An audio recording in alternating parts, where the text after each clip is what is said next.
అధికారులు దృష్టి సారించారు. ఇటీవల నేలమట్టమైన భవనం శిథిలాల తొలగింపు కొనసాగుతోంది. బిల్డింగ్ యజమాని పరారీలో ఉన్నట్లుగా సమాచారం. 7 అంతస్తుల భవనానికి ఆనుకొని ఉన్న మరో 6 అంతస్తుల నిర్మాణాన్ని కూడా అధికారులు తొలగిస్తున్నారు. అంజయ్య నగర్లో పర్మిషన్లు లేకుండా నిర్మాణాలు, హాస్టళ్ల పేరుతో అక్రమ కట్టడాలు కొనసాగుతున్నాయన్న ఆరోపణలు ఉన్నాయి. ఈ వ్యవహారంపై మాదాపూర్ టౌన్ ప్లానింగ్ అధికారి సంతోష్ కుమార్ పై చర్యలు తీసుకున్నట్లు తెలుస్తోంది. అక్రమ నిర్మాణాల విషయంలో కఠినంగా వ్యవహరించాలని ప్రభుత్వం ఆదేశాలు జారీ చేసింది.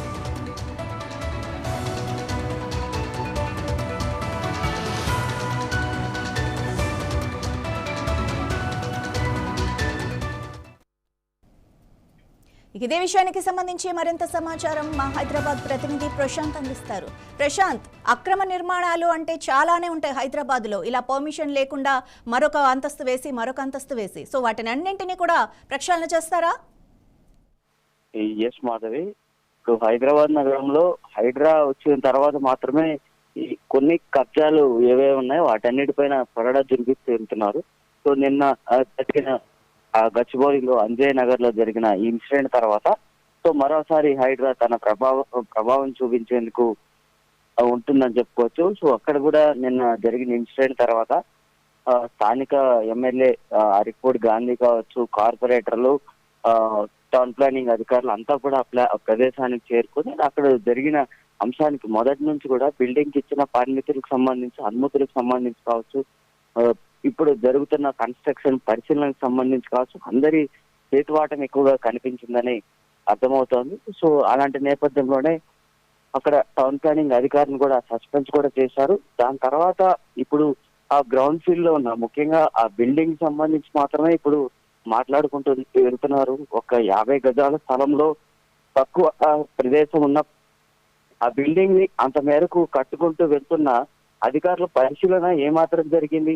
ఆ బిల్డింగ్ కూలిపోతున్నప్పుడు ఆ ఏరియా కార్పొరేటర్లు కావచ్చు, లేకపోతే ఆ స్థానిక నేతలు కావచ్చు, అందరూ కూడా బిల్డింగ్ ఓనర్ తో మాట్లాడడం జరిగిందనేది చెప్తున్నారు. అక్కడ 7 ఫ్లోర్ల బిల్డింగ్ ముందుగానే ఒక్కొక్క అడుగు కిందకి కుంగిపోతుంది అనేది గుర్తించినప్పటికీ ఆ బిల్డింగ్ ఓనర్ తో మాట్లాడినా ఎంత మేరకు బిల్డింగ్ ఓనర్ మాత్రం ఏ విధంగా తగ్గించే ప్రయత్నం చేయలేదు. దాంతోనే ఇప్పుడు ఇలాంటి ప్రమాదం జరిగిందనేది ఇక్కడ స్థానికులైతే చెప్తున్నారు. సో ఇలాంటి అంశాలన్నీ కూడా ఇప్పుడు దృష్టిలో పెట్టుకుంటూ హైడ్రా కానీ ప్రభుత్వం కానీ వారిపైన చర్యలు తీసుకునేందుకు ప్రారంభం అవుతోంది.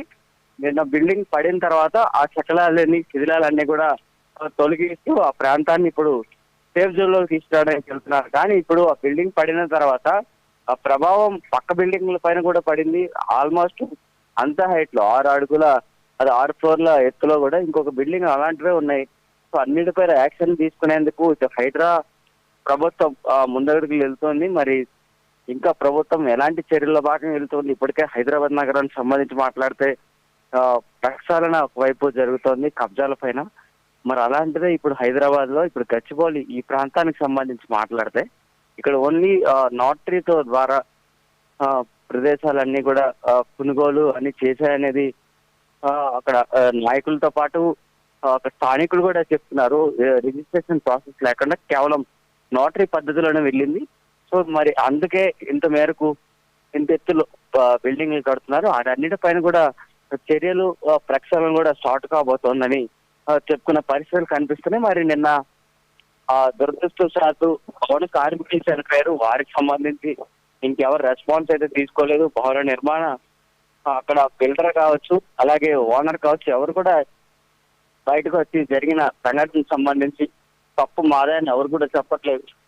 మరి ఇలాంటివన్నీ కూడా ప్రభుత్వం దృష్టిలో పెట్టుకుంటూ నగరంలో ఈ అక్రమ నిర్మాణాల పైన, ఈ నాళాల పైన, చెరువుల పైన కట్టేవారి పైన ఇంకా ఇలాంటి క్రిమినల్ యాక్షన్స్ తీసుకొని ఇలాంటి అన్యాయంగా ప్రాణాలు కోల్పోతున్న ఈ వలస కార్మికులు కావచ్చు, మిగతా వారందరికీ ఏ విధంగా అండగా ఉంటారని చూడాల్సిన అంశాలు ఇప్పుడు కనిపిస్తున్నాయని చెప్పొచ్చు. Madhavi. Right, thank you Prashanth.